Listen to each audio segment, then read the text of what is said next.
I think life in general is like a series of books on a shelf.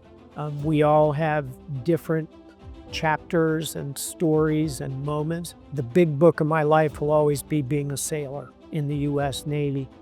Admiral James Stavridis, U.S. Navy retired, has lived a storied life, beginning in West Palm Beach, Florida in 1955. I grew up in a Marine Corps family, and for a long time I thought I wanted to be a U.S. Marine.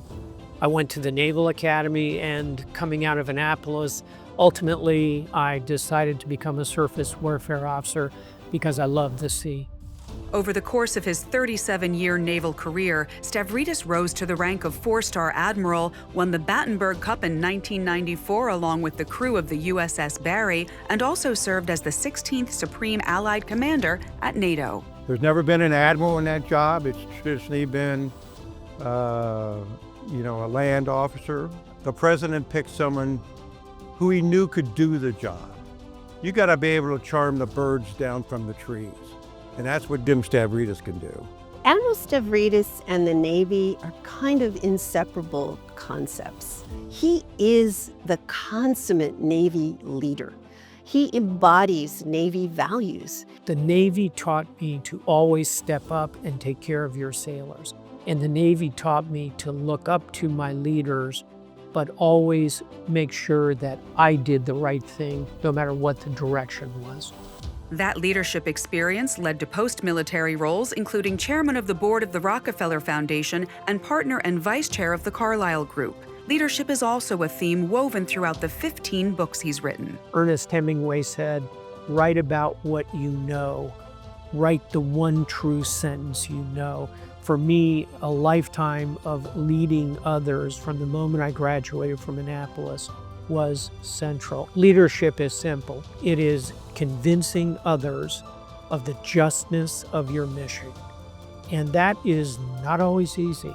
He's a wonderful writer, and he's given his perspectives from his time in command of a destroyer to his time as Supreme Allied Commander NATO. And certainly some of the themes are the same, but I think there's value in getting his perspective at each of those levels in terms of his mindset, the historical context. I think that's part of his legacy.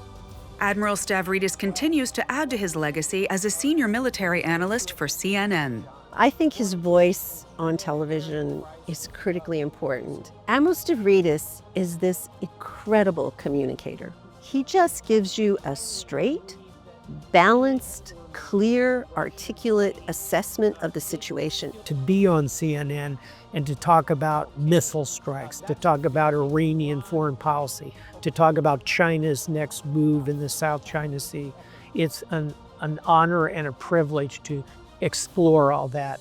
While his decorated military career has been the definition of service, Stavridis almost took his impeccable skill set somewhere else. If I had not gone into the military, I probably would have become a chef. What I love about cooking is the moment when your family and your friends are with you.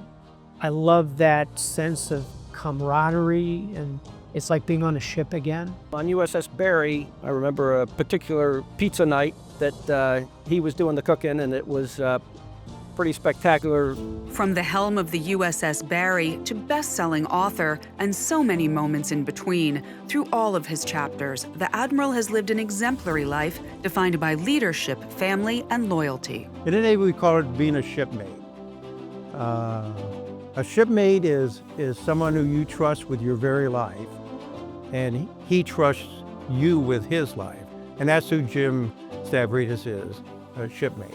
I think as I look at all of the different phases of my life, what I can say honestly is the through line is good health, a strong family behind me, a love of my nation, and curiosity about the world. If you put those things together, you can accomplish a lot in this life.